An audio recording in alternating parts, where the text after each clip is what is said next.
அனைவருக்கும் வணக்கம். Option tricky trade channel மூலியம் உங்களை சந்திப்பதில் மிக்க மகிழ்ச்சி அடைகிறேன். நான் உங்கள் சந்தோஷ். நான் செபில் பதிவு பெற்ற பங்கு ஆலோசகர் கிடையாது. இது பயிற்சிக்கான காணொளி. எந்த பரிந்துரையும் நாம் வழங்குவது இல்லை. நம்ம நீண்ட காலமாக சொல்லிகிட்டே வர்றோம், ஓப்பன் ஸ்ட்ராட்டஜி அப்படிங்கிறத பின்பற்றி பாருங்க அப்படின்னு நம்ம சொல்லிகிட்டே தான் இருக்கிறோம். ஓப்பன் டு ஹை, அதாவது ஓப்பன் ஹை அல்லது ஓப்பனுக்கும் ஹையுக்கும் உண்டான தொலைவு குறைவாக இருக்கணும். அப்படி இருந்தால் லாஜிக் அடிப்படையில் ஓப்பன் டு லோ அதிகமாக இருக்க வாய்ப்பு. இங்கே கேள்வி என்ன வந்துட்டே இருக்குன்னா, ஓப்பன் டு ஹை குறைவாக இருந்தால் திருப்பி ஓப்பன் டு லோ போயிட்டு திருப்பி ஓப்பன் ஹை அடித்தா என்ன பண்ணுவது அப்படிங்கிற மாதிரி நிறைய கேள்விகள் வரும். அப்படி செய்தால் என்ன நடைபெற போகிறது, அப்படி செய்யாவிட்டால் என்ன நடைபெற போகிறது அப்படின்னு நீங்கள் ஆய்வு பண்ணால் தான் ஒன்று தோன்றும். நீங்கள் ஒரே இதாக கேள்வியை கேட்டுக்கொண்டே இருந்தால் கேள்வி மட்டும்தான் கேட்டுக்கொண்டே இருப்போமே தவிர அதற்குண்டான விடை கிடைக்காது. அப்போது ஒரு கேள்வி நமக்குள் எழ வேண்டும், அதற்குண்டான தேடல் நாமே செய்ய வேண்டும், மற்றவரிடம் கேட்கக்கூடாது. ஒரு விஷயத்தை நாமே அதை மேற்கொள்ள போகும்போது தான், உணர்வு பூர்வமாக உணரும் போது தான் அதனை பற்றி புரிதல் ஏற்படும். அதனால் ஓப்பன் ஸ்ட்ராட்டஜி ரொம்ப ரொம்ப முக்கியம். அப்போ ஓப்பன் லோ இருந்தால் என்ன நடைபெற போகுது, ஓப்பனுக்கும் லோவுக்கும் குறைந்த தூரம் இருந்தால் என்ன நடைபெற போகிறது. அப்போது இந்த அறிகுறிகள் ட்ரெண்ட், சந்தையோட ட்ரெண்டிங் மேல் நோக்கி இருக்கும்போது இந்த மாதிரி ஓப்பன் லோ குறைவான தூரம், ட்ரெண்ட் கீழே இருக்கும்போது ஓப்பன் ஹை அல்லது ஓப்பனுக்கும் ஹைக்குண்டான தொலைவு அதிகமாக இருந்தால், இப்போ திருப்பி கேள்வி வரும், ட்ரெண்ட் எப்படி மேல் நோக்கி இருக்குது இல்லை கீழ் நோக்கி இருக்குது அப்படிங்கிறது மாதிரி திருப்பி கேள்வி வரும்.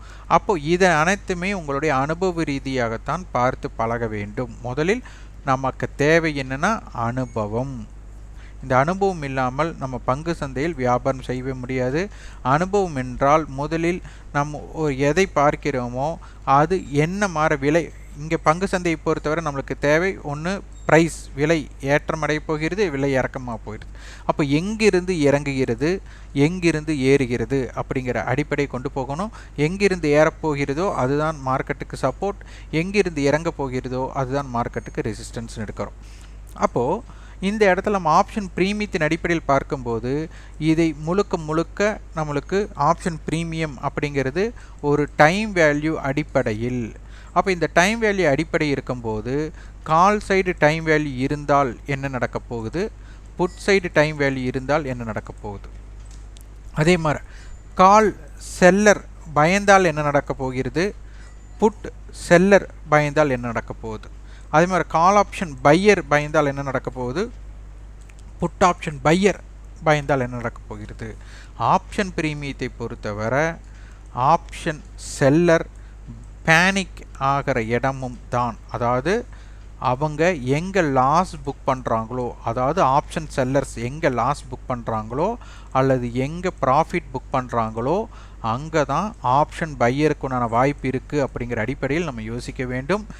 இது அனைத்தும் யார் ஆய்வு செய்கிறார்களோ அவர்களுக்கு ஒரு நல்ல வாய்ப்பாக அமையும்.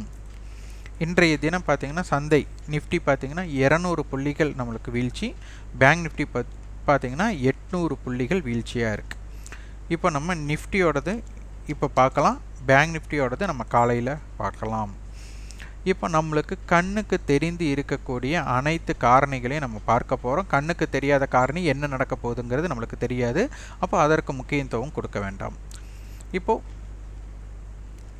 நிஃப்டி ஸ்பாட் 21,717, ஃபியூச்சர் பார்த்திங்கன்னா நம்மளுக்கு 21,829. அப்போ நம்மளுக்கு 100 புள்ளிகளோட ப்ரீமியம் இருக்கிறது அப்படிங்கிறது இங்கே தெரிஞ்சாச்சு. அதாவது நிஃப்டி ஸ்பாட் வந்து 0.97 இறங்கியிருக்காங்க, ஃபியூச்சர் வந்துட்டு 0.79 இறங்கியிருக்காங்க. இது வந்து ஒரு சின்ன பிரச்சனை. சந்தை வந்து கீழ் நோக்கி போகலாம், ஆனால் இந்த கீழ் நோக்கி போகிறத தடுக்கக்கூடிய வாய்ப்பு மிக அதிகமாக இருக்குது. காரணம் வந்து ஸ்பாட்டுக்கும் ஃபியூச்சருக்கும் உண்டான தொலைவின் அடிப்படை காரணமாக அப்படிங்கிறதை நாம் முதலில் உணர வேண்டும். அடுத்தது அட்டவணை நம்ம எக்ஸ்பெரி மாற்றிக்கலாம். இன்றைக்கி சந்தை முடிந்ததுனால நம்ம இதை பற்றி ஆய்வு செய்ய வேண்டாம், இருந்தாலும் உங்களுக்கு புரிதலுக்காக இங்கே பாருங்கள், 21,800 புட் ஆப்ஷன் இன்றைய லோ பார்த்திங்கன்னா 6 ரூபா, 145 ரூபாய் ஹை போயிருக்காங்க. க்ளோசிங்கே நம்மளுக்கு 99 ரூபாய்க்கு தான் இருக்காங்க. அப்போது 6 ரூபாய் இது எங்கேருந்து அதிகமான இம்பேக்ட் வரப்போகுதுன்னா லோவில் இருந்து தான் இம்பேக்ட் ஸ்டார்ட் ஆகும். அப்போது சந்தை பார்த்திங்கன்னா உங்களுக்கு இந்த இடத்துல நீங்கள் நிறைய ஆய்வுகள் மேற்கொள்ளணும். சந்தை வந்து ஹை பிரேக் பண்ணால் கால் ஆப்ஷன் ஹை பிரேக் பண்ணணும் அப்படிங்கிறது விதி. ஆனால் சில நாள் ஐடிஎம் கால் மட்டும் ஹை பிரேக் பண்ணும், ஓடிஎம் கால் ஹை பிரேக் பண்ணாது. இந்த ஒரு சூழ்நிலை ஏற்படும். அதே போல் நம்மளுக்கு ஐடிஎம் ஆப்ஷனும் ஹையை பிரேக் பண்ணாது, ஓடிஎம் ஆப்ஷனும் ஹையை பிரேக் பண்ணாது. அப்போ அதற்கு இந்த மாதிரியெல்லாம் ஒரு சிம்டம்ஸ் எல்லாம் ஏற்படும். இதெல்லாம் நீங்கள் பார்த்து ஆய்வு செய்தால்தான் சந்தையோட ட்ரெண்டை பற்றி நீங்கள் அனைத்தும் அறிய முடியும். அப்போது சந்தை ஹையை பிரேக் பண்ணாமலோ லோவை பிரேக் பண்ணாமலோ நம்மளுக்கு ஓடிஎம் ஆப்ஷன் லோ அப்படிங்கிறது கண்டிப்பாக பிரேக் செய்யும். அப்போ இதை முதலில் நீங்கள் உணரணும்.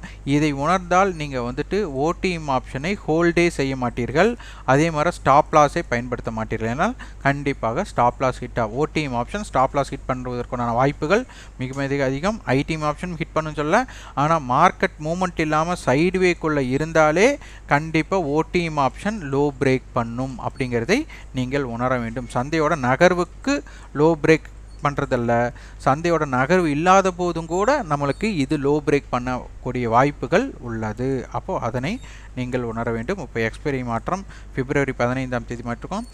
இதனுடைய அளவு பார்த்திங்கன்னா 22,000 கால், 21,800 புட் வந்து நம்மளுக்கு போட்டியாளராக இருக்காங்க. இந்த இடம் ஒரு கேள்விக்குறியான இடம். ப்ராபபிலிட்டி ஆஃப் சான்சஸ் கேப் டவுனுக்கு வாய்ப்பு இருக்கா அப்படின்னு கேட்டால் வாய்ப்புகள் குறைவு தான், நடக்காதே அப்படின்னு நம்ம சொல்லலை. வாய்ப்புகள் குறைவு. ஏனென்றால் இங்கு சந்தையில் வந்து ஓடிஎம் ஆப்ஷன்ஸ் நம்மளுக்கு அதிகமான வர்த்தகம் மேலே நடைபெறணும். ஆனால் இங்கே ஓடிஎம் ஆப்ஷன்ஸ் அதிகமான வர்த்தகம் நடைபெறலை. இப்போ இவங்க என்ன சொல்ல வராங்கன்னா 21,800க்கும் 22,000 காலுக்கும் உண்டான தாக்கத்தின் அடிப்படையில் சொல்கிறாங்க. 21,900 மத்தியாக நடக்க போகுது. அப்போ 21,800 புட் ஆப்ஷன் 220 ரூபாய் ஹை அப்படிங்கும்போது 21,580 அப்படிங்கிற இடம். அதே போல் 22,000 கால் 200 ரூபாய்னா 22,200. அப்போ சந்தையோட பயணம் இதற்குள் இருக்க அதிகமான வாய்ப்பு அப்படிங்கிறது தான் இவர்களுடைய தற்போதைய நிலைமை. 22,000 காலுடைய க்ளோசிங் 84னா அப்போ 22,084. 21,800 புட்டோட க்ளோசிங் 191னா 21,609. அப்போ இந்த பயணம் இதற்குள் இருக்க விருப்பப்படுகிறார்கள். இருந்தாலும் நம்மளுக்கு வந்து ப்ராபபிலிட்டி ஆஃப் சான்சஸ் ஒரு கேப் டவுன் இருக்கிறதுக்கான வாய்ப்புகள், பெரிய கேப் டவுன் இருக்கக்கூடிய வாய்ப்பு, அதாவது சந்தை இறங்காதுன்னு சொல்ல வரல. அட்டவணைப்படி ஓடிஎம் ஆப்ஷன்ஸ் அதிகமான வர்த்தகம் நடைபெறாத போது நம்மளுக்கு வந்து கேப் டவுனோட சான்சஸ் குறைவு அப்படிங்கிற அடிப்படையில் தான் பார்க்குறோம். ஆனால் கேப் டவுனே நடக்காதுன்னு நம்ம சொல்ல வரல. இது மீண்டும் மீண்டும் நல்லா புரிஞ்சுக்கோங்க. பரிந்துரை நம்ம கொடுக்கவில்லை. ஆப்ஷன் செயினில் நம்ம இம்ப்ளைட் வாலிட்டி பார்க்கணும், முதலில் எக்ஸ்பைரி மாற்றணும். அதற்கு முன்பு இந்த விளக்கத்தை புரிந்து கொள்ளுங்கள். சந்தை 21,717 முடிஞ்சிருக்குன்னா 21,700 to 750 50 புள்ளினா கால் ஆப்ஷன் 17 புட் ஆப்ஷன் 33 இருக்குன்னு கணக்கீடே பண்ணாமல் சொல்லலாம். அதுதான் அதனுடைய விலையாக இருக்கும் அப்படிங்கிறதை நீங்கள் உணரணும். இதை மையமாக வைத்து தான் நடைபெற போது இதோட டைம் வேல்யூவை நம்ம பார்க்கலாம். இப்போ இம்ப்ளைடு வாலிட்டி எப்படி இருக்குன்னா கால் சைடு 16 இருக்கிறது, புட் சைடு வந்து 13 இருக்கிறது. இம்ப்ளைடு வாலிட்டி பிரச்சனை முரண்பாடு தான் இருக்குது.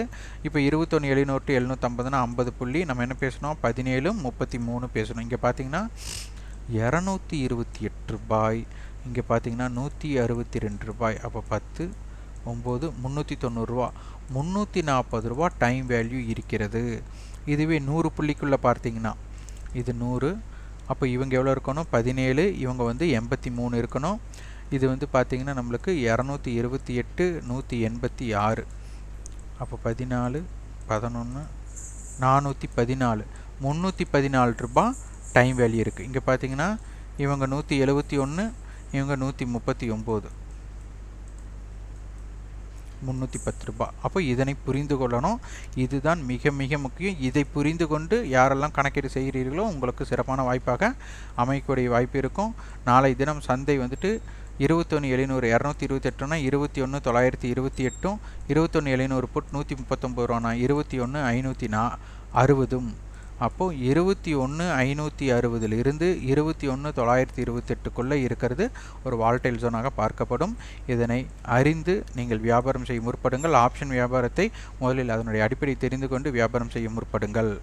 இதற்குண்டான கட்டண பயிற்சி நம்ம வந்துட்டு இப்போ 2 விதமாக பிரிச்சிருக்கிறோம். ஒன்று வார நாட்களில், இன்னொன்று வார இறுதி நாட்களில் பிரிச்சிருக்கிறோம். வார இறுதி நாட்களோடது வந்து பிப்ரவரி 16ஆம் தேதி 17ஆம் தேதி நம்மளுக்கு 16 அல்லது 17 சனிக்கிழமை நாள் வந்து நம்மளுக்கு துவங்குவதற்கான வாய்ப்பு இருக்குது. விருப்பம் உள்ளவர்கள் 9842610908 என்ற வாட்ஸ்அப் நீங்கள் தொடர்பு கொண்டு அதனை பற்றி நீங்கள் தகவல் பெற்றுக்கொள்ளலாம். பெய்டு மெம்பர்ஸ் நம்ம கிரியேட் பண்ணுறோம். விருப்பம் உள்ளவர்கள் வந்துட்டு நம்ம வந்து காலையில் சந்தை ஆரம்பமாக முன்னோட ஒரு காணொலியும் யூடியூப்பில் சந்தை முடிந்த பின் நம்ம ஒரு காணொலி பதிவு பண்ணிகிட்ருக்கோம். அது கட்டணம் இல்லாமல் யூடியூப்பில் வந்துட்டுருக்கு. இது சந்தை நேரத்தில் ஒரு 10 மணியிலிருந்து 1 மணிக்குள்ளே உங்களுக்கு வந்து சந்தை நடக்கும் நேரத்தில் செவ்வாய்க்கிழமை, புதன், வியாழன் இது நாட்களில் வந்துட்டு நம்மளுக்கு வந்துட்டு சந்தை நேரத்தில் சந்தையோடைய அட்டவணை எப்படி பார்ப்பது, ரேஞ்சு எப்படி இருக்குது அப்படிங்கிறது அனைத்தையுமே கணக்கீடுகள் அனைத்தும் சந்தை நேரத்தில் பார்த்து உங்களுக்கு கிடைக்கும். விருப்பப்படுபவர்கள் 9842610908 என்ற வாட்ஸ்அப் எண்ணிற்கு தொடர்பு கொள்ளுங்கள். இது பெய்டு மெம்பர்ஷிப். இதில் வந்து பரிந்துரையோ கட்டண பயிற்சி தகவல்களோ எதுவுமே இருக்காது. இதனோட நம்மளோட காணொலி முடிகிறது. இந்த காணொலி உங்களுக்கு பயனுள்ளதாக இருந்தால் லைக் பண்ணுங்கள், ஷேர் பண்ணுங்கள், சப்ஸ்கிரைப் பண்ணுங்கள். கண்டிப்பாக உங்கள் ஃபீட்பேக் கமெண்ட் பாக்ஸில் பதிவு பண்ணுங்கள். நன்றி, வணக்கம்.